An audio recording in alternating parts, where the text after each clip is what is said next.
الرجیم بسم اللہ الرحمن الرحیم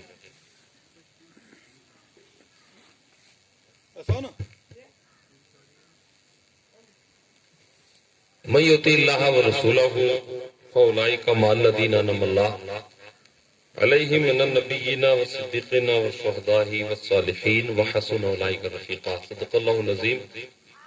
بوقار واجب القدر حضرت مولانا ایاز صاحب، محترم جناب حافظ قاری محمد فاروق حیدری صاحب،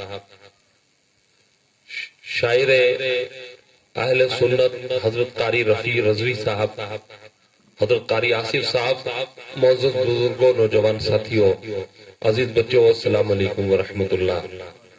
جی لگا کر بارگاہ رسالت مآب صلی اللہ علیہ وسلم میں ہدیہ درود پاک پڑھیں۔ اللہم صلی اللہ سیدنا و مولانا محمد وعلی آل سیدنا و مولانا محمد، طب القلوب و دوائیہا و عافیت الابدان و شفائیہا و نور الابصار و ضیائیہا و علی آلہ و صحبہ دائما ابدا، صلاۃ و سلام علیک یا رسول اللہ۔ محترم جناب کیپٹن صاحب کو دل کی گہرائیوں سے مبارکباد پیش کرتے ہیں، جو ہر سال اپنے مکان پر نبی رحمت صلی اللہ علیہ وسلم کا میلاد شریف کرتے ہیں۔ اللہ تعالی کلمہ طیبہ، تلاوت قرآن اور اس میلاد شریف کو ہم سب کے لیے مبارک بنائے، اور خاص کر اہل خانہ اور ان کے تمام بچے بچیوں کے لیے اس کو مبارک بنائے۔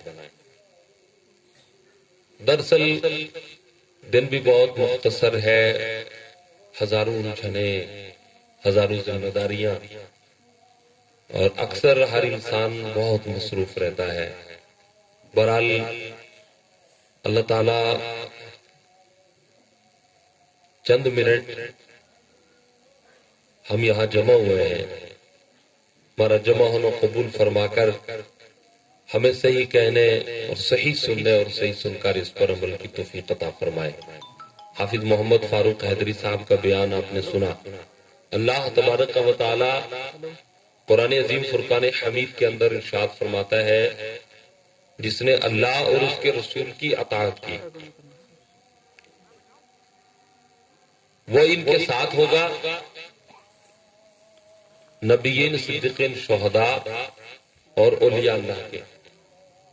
اور آگے فرمایا کہ یہ وحسن اولئک رفیقا، اچھے دوست ہیں، یہ اچھے ساتھی ہیں۔ بات یہ ہے کہ اطاعت خدا اور اطاعت مصطفیٰ، یعنی کہ رسول کریم صلی اللہ علیہ وسلم کی اطاعت ہی اللہ تبارک و تعالی کی اطاعت ہے۔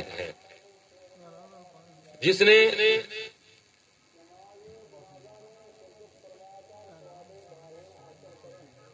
رسول کریم صلی اللہ علیہ وسلم کی اطاعت کی، اس نے اللہ رب العزت کی اطاعت کی۔ یعنی مصطفیٰ کریم صلی اللہ علیہ وسلم وہ ہیں کہ ان کا کہنا ماننا اللہ تبارک و تعالی ہی کا کہنا ماننا ہے۔ من یطیع اللہ،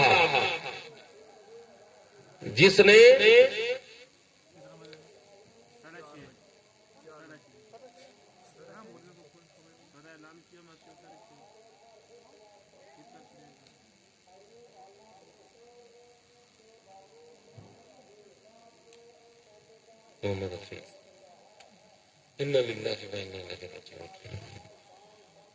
تو ایمان والو، رسول کریم صلی اللہ علیہ وسلم کا میلاد شریف کیا ہے؟ میلاد شریف کی برکتیں کیا ہیں؟ آقا کریم علیہ الصلوۃ والسلام کا یوم ولادت منانا، آقا کی آمد کے تذکرے کرنا، آقا کریم علیہ الصلوۃ والسلام کی پیدائش مبارک کو منانا یہ کتنی عظمتوں اور برکتوں اور فضیلتوں کا حامل ہے. اگر اس کو تفصیل کے ساتھ بیان کیا جائے تو کافی وقت کی ضرورت ہے. بہرحال میلاد شریف کا ایک عظیم الشان فائدہ یہ تو ہے کہ آقا کریم علیہ الصلوۃ والسلام کی تعریف، توصیف، ان کی شان، ان کی رفعت، ان کی بلندیاں، ان کے معجزات، ان کا بچپنا، ان کی آمد اور ان کی آمد کے جو برکات ہیں ان کا ہر ایک کو پتہ چل جاتا ہے. اور آقا کریم علیہ السلام جو دین لے کر آئے، جو پیغام لے کر کے آئے، جو عبادت لے کر کے آئے، جنہوں نے ہمیں غیروں کے آگے جھکنے سے ہٹا کر اللہ کی بارگاہ میں جھکایا، اور یہ ساری چیزوں کی برکات جو ہے یہ میلاد شریف کی برکت سے حاصل ہوتی ہے. اور پھر میلاد رسول صلی اللہ علیہ وسلم اللہ تبارک و تعالیٰ کی عظیم الشان نشانیوں میں سے ایک نشانی ہے، جس کا زندہ رکھنا، برقرار رکھنا یہ ہمارے لیے اور قیامت تک آنے والے تمام مسلمانوں کے لیے باعث رحمت ہے. سرکار مدینہ صلی اللہ تعالی علیہ وسلم کو اللہ تبارک و تعالیٰ نے ساری کائنات کے لیے رحمت بنا کر کے بھیجا، ہادی بنا کر کے بھیجا، بے مثل و بے مثال بنا کر کے بھیجا. وہ محبوب صلی اللہ علیہ وسلم ایسے ہیں ایمان والوں کہ جن کے بغیر ہمارا گزارا نہ دنیا میں ہے اور نہ آخرت میں آقا کریم علیہ السلام کے بغیر ہمارا کوئی گزارا ہے.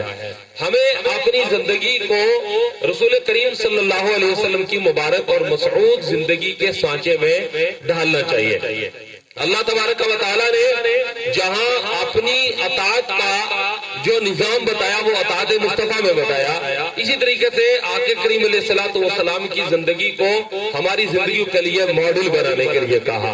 اب ایمان والوں، اللہ تبارک و تعالیٰ کی اطاعت یہ ہے کہ اطاعت مصطفیٰ ہو، یعنی ہر شخص یہ چاہتا ہے کہ اللہ کی رضا اور خوشنودی حاصل ہو، اور اللہ کی رضا اور خوشنودی یہ ہے کہ اس کا محبوب صلی اللہ علیہ وسلم راضی ہو. سرکار کائنات صلی اللہ علیہ وسلم راضی ہے تو ہم دنیا میں بھی کامیاب ہیں اور آخرت میں بھی کامیاب ہیں، اور قبر میں بھی کامیاب ہیں، حشر میں بھی کامیاب ہیں. آپ یقین مانیں ایمان والوں کہ سرکار کائنات صلی اللہ علیہ وسلم کی رضا اور خوشنودی کے بغیر ہم کہیں بھی کامیاب نہیں ہیں. آج کی مبارک اور مسعود محفل میں ہم تمام علماء کا یہ پیغام اور یہ میسج ہے کہ ہمیں رسول کریم صلی اللہ علیہ وسلم کی محبت کے اندر اور ان کے مبارک طور اور طریقے کے اندر اپنی زندگی کو بسر کرنا ہے، اپنی اولادوں کو دین اسلام سکھانا ہے، اور جہاں تک بھی ہو سکے مدارس اسلامیہ کے ساتھ جڑ کر کے ہمیں ربی رحمت صلی اللہ علیہ وسلم کے دین کو فروغ دینا ہے. آقا کریم علیہ الصلوۃ والسلام کی تعلیم کو گھر گھر عام کرنا ہے. جتنی فحاشیاں، مکاریاں، عیاریاں، جھوٹ، دغابازی اور خرابی اس وقت جو ہے، فریب کاریاں پوری دنیا کے اندر چل رہی ہیں، ہمیں ان کی طرف توجہ نہیں دینی ہے. ہم ایک مسلمان ہیں اور کریم آقا صلی اللہ علیہ وسلم کے امتی اور غلام ہیں، اور اللہ کا کروڑ بار شکر ہے کہ رب قدوس نے ہمیں سرور انبیاء صلی اللہ علیہ وسلم کا امتی اور غلام بنایا. یہ وہ آقا کریم علیہ السلام کی مبارک اور مسعود امت ہے ایمان والوں، جس میں پیدا ہونے کے لیے انبیاء علیہ السلام نے تمنا کی. اللہ کا ہمارے اوپر کتنا بڑا احسان اور فضل اور کرم ہے کہ اللہ نے ہمیں اس اپنے محبوب صلی اللہ علیہ وسلم کی امت میں پیدا فرمایا. قرآن عظیم فرقان حمید کے اندر اس سے خیر الامم کہا گیا اور کہا اخرجت للناس تأمرون بالمعروف وتنہون عن المنکر. تم ساری امتوں میں بہترین امت ہو جو لوگوں کو بھلائی کا حکم دیتے ہو اور برائی سے منع کرتے ہو. تو اللہ تبارک و تعالیٰ نے ہمیں اس محبوب صلی اللہ علیہ وسلم کی بے مثال امت میں پیدا فرمایا. ہمارے گھروں میں دینی ماحول ہو، ہمارے راستوں میں، ہماری گلیوں میں، ہمارے علاقے، ہمارے بستی اور شہروں کے اندر دینی ماحول ہو. یہ میلاد مصطفیٰ صلی اللہ علیہ وسلم کی برکات ہیں. اور میلاد انسان زندگی میں جب چاہے، جس جگہ چاہے، پاک اور صاف جگہ آقا کریم علیہ الصلوۃ والسلام کا مبارک میلاد منا سکتا ہے. ہم دعا کرتے ہیں کہ اللہ تبارک و تعالیٰ اس مبارک میلاد کو ہم سب کے لیے مبارک بنائے، اور اس کے صدقے و طفیل میں اللہ تبارک و تعالیٰ ہم سب کی روحانی، قلبی، ذہنی، جسمانی بیماریاں دور فرما کر ہماری عمروں میں رب ذوالجلال بے پناہ برکتیں عطا فرمائے. اور دعا کرتے ہیں کہ اللہ تبارک و تعالیٰ ہم سب کو